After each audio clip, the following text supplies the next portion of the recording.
Welcome back everybody. So today we're going to be continuing our topic on conduction.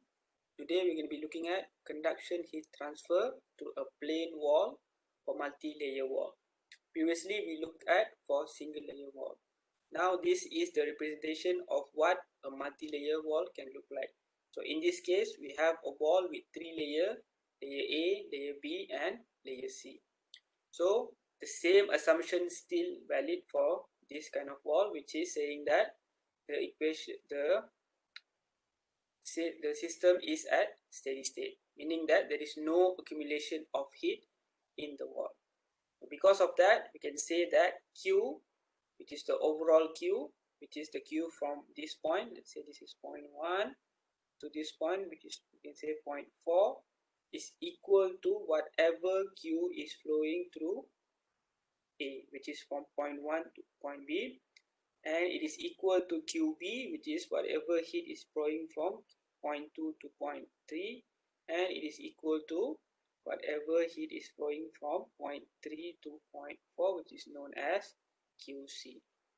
So if you remember the equation of heat transfer, Q is equal to Ka delta T over delta X.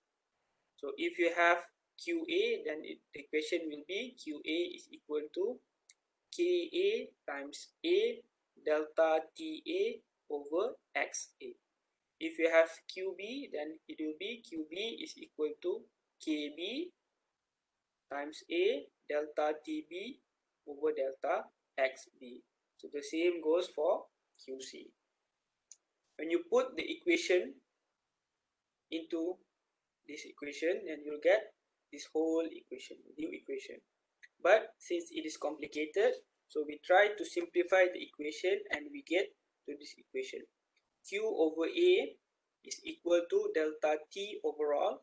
So delta T overall can be defined as T1 minus T4, which is the highest temperature minus the lowest temperature, over R overall. Now R here is a new term that we are introducing. It is based on the analogy of electrical engineering, where it is known as the resistance value. So you can see here from our wall here, we have converted this into an electrical circuit. We have T1 here, you have T1 here, and then for the thickness of A, we say this is known as resistance A, RA, and then for thickness of B, it's known as RB, and then thickness of C is known as RC. So R can be defined as delta X over K.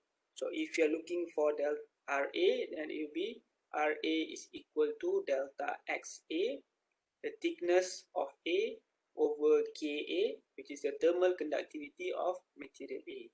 And then for R overall, we can define as R overall is equal to RA plus RB plus RC.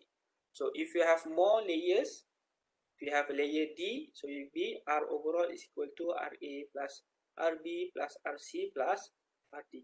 So if more layer you have, the overall will be more.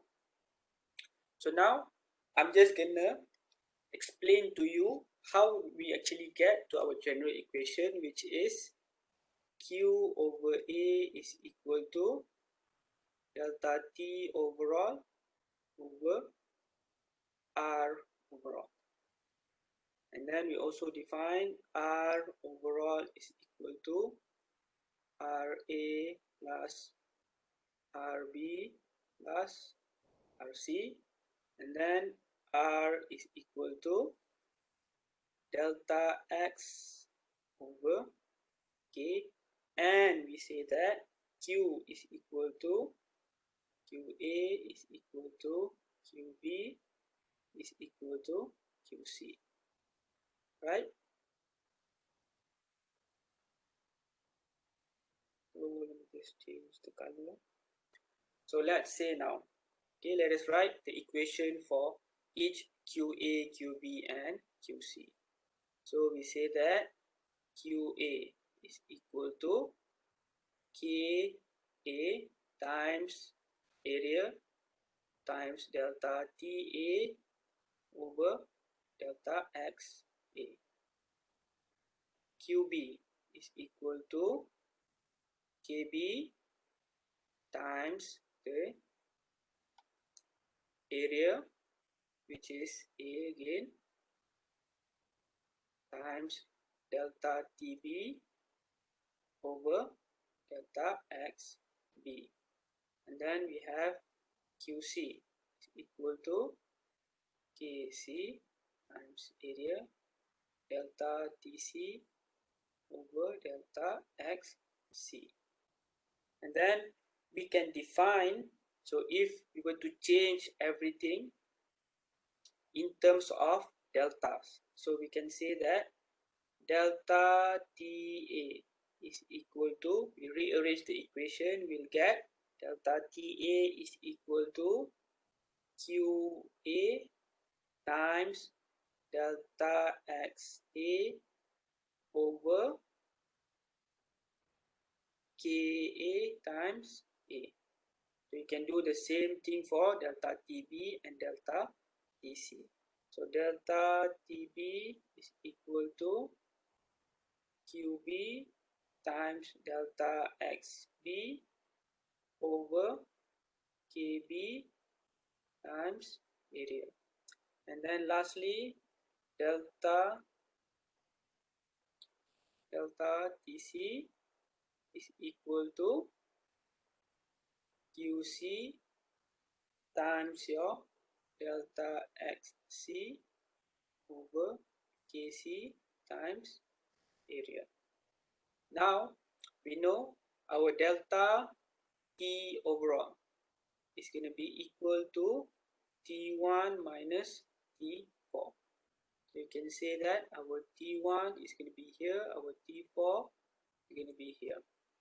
So, but we can also say that our delta T overall is actually equal to delta TA plus delta TB plus delta TC.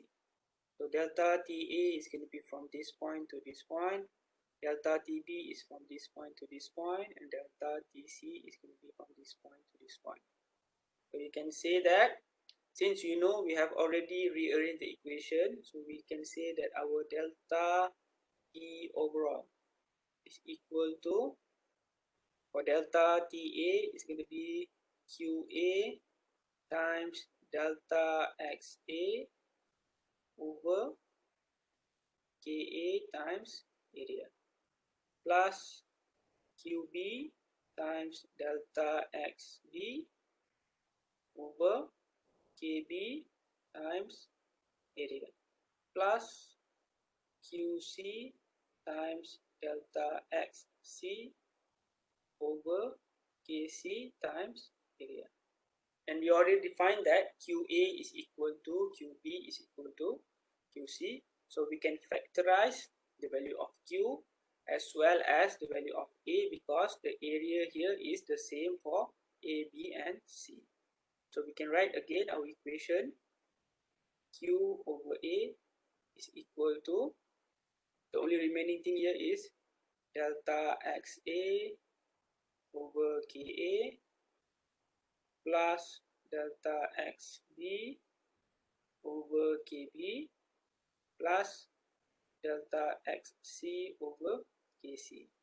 And we already find delta X over K is a value of R. So we can get our value of delta T overall is equal to Q over A times RA plus RB plus RC. And then we know RA plus RB plus RC is value of R. So delta T overall is equal to Q over A times the value of R overall. So if we rearrange the equation again, we'll get the value of Q over A is equal to delta T overall over R over.